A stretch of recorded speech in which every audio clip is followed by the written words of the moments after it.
Welcome back to Into the Paradox, the show where we navigate the shadows between fact, fiction, and the unknown. I'm your host, Peter Kennedy.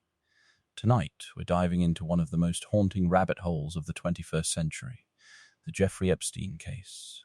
The recent unsealing of court documents has reignited global speculation, outrage, and countless questions. To unpack this, I'm joined by two brilliant minds. Alex, our conspiracy specialist who examines the threads often overlooked by mainstream narratives, and Tom, a crime and culture expert who contextualizes these events within societal and systemic frameworks. Gentlemen, welcome.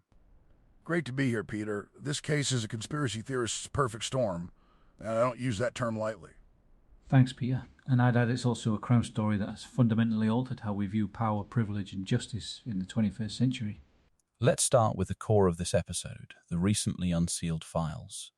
Tom, from a crime and cultural perspective, do these documents cement a conspiracy in the legal sense, or simply confirm what many suspected?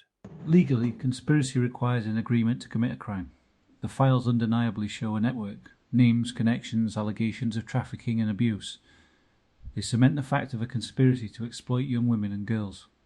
Culturally, they've cemented the idea of a deeper, more sinister conspiracy among the public because the names involved are so powerful. It validates the long-held suspicion that elite circles operate with a different set of rules. The frustration isn't just about Epstein, it's about the apparent impunity. And that's where the classic conspiracy model kicks in, Peter. The files aren't the end, they're the key that opens more doors. We have flight logs, references to unnamed co-conspirators, and billionaire associates. The mainstream says, see, it's all coming out. But the conspiracy viewpoint asks, why now? Why are some names still redacted? This feels less like disclosure and more like controlled release, a pressure valve to prevent a full explosion. That leads to our next point. Several high-profile celebrities and billionaires have been seemingly fleeing the public eye, relocating or becoming unusually quiet since these files emerged. Alex, is this just rich people lawyering up? Or are they, as some suggest, avoiding being silenced, especially in light of the mysterious deaths surrounding Epstein's circle? Look at the pattern. Jean-Luc Brunel, Epstein's former recruiter, found dead in a Paris jail cell. Stephen Hoffenberg, his former business partner, dead. Even people loosely connected have met untimely ends. In the conspiracy world, this isn't coincidence, it's cleanup. The fleeing or hiding celebrities might not just fear legal repercussions. They might fear becoming the next suicide with two broken neck bones. Remember, Epstein's own death in a high-security prison is the ultimate red flag. For some of these individuals, disappearing might feel like the only way to avoid being permanently silenced. From a crime specialist angle, I'd caution. Yes, the deaths are suspicious and demand scrutiny, but the fleeing could also be a combination of legal strategy, PR management, and genuine shame. Our culture now has a powerful tool, social media and cancel culture.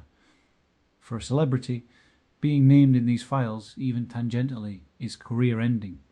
They're fleeing the court of public opinion as much as anything else. However, the shadow of violence can't be ignored. When powerful people are involved and billions are at stake, history tells us that accidents happen.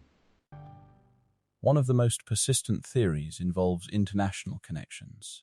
Alex, there's talk of an Israeli intelligence link through figures like Ghislaine Maxwell's father, Robert Maxwell, and ties to the Rothschild family. What's your read on this?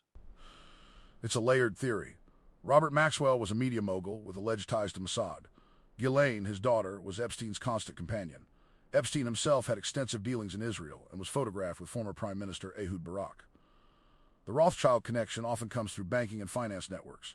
Epstein moved in those circles. The theory suggests Epstein wasn't just a pervert, he was an asset. Honey traps, compromat, blackmail, the classic spycraft playbook.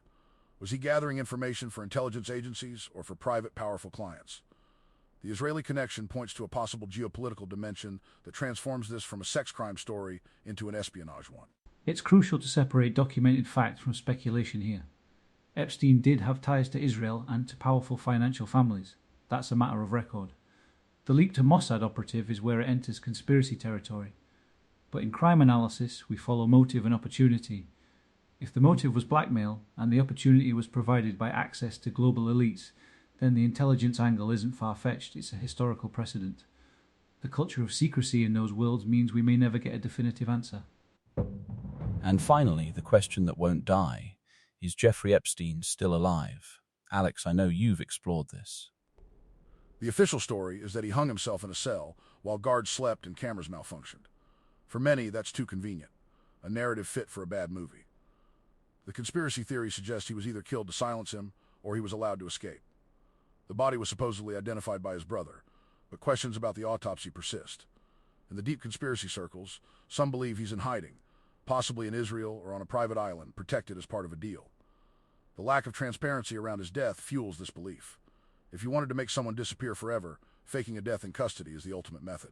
As a crime specialist, I rely on evidence. The official investigation found it a suicide, albeit with gross negligence. The conspiracy is compelling because the failures are so absurd, but no credible evidence has emerged that he's alive. Culturally, though, the belief that he's alive is powerful. It represents a refusal to accept that such a central figure escaped true accountability. It's the ultimate paradox. His death feels like an injustice, but his hypothetical life feels like an even greater one. We're out of time. Tom, final thought. What does the Epstein saga tell us about our culture and the nature of crime among the powerful? It tells us that power doesn't just corrupt, it insulates. This case has shattered the myth of meritocratic justice. Culturally, it's fueled a deep distrust in institutions, from the justice system to the media. The crime here isn't just sexual abuse, it's the systemic protection of abusers by networks of wealth and influence. Alex, your final take? The Epstein case is the Rosetta Stone for modern conspiracies. It has everything: elite pedophile rings, intelligence ties, mysterious deaths, and a potential fake death. Whether you believe the official stories or not, this case proves that truth is often stranger and darker than fiction. The files didn't end the conspiracy. They validated the need to keep digging. A chilling but necessary conversation. Thank you, Alex and Tom. To our listeners, the paradox deepens. What do you believe? Search the files, question the narratives, and join us next time on Into the Paradox.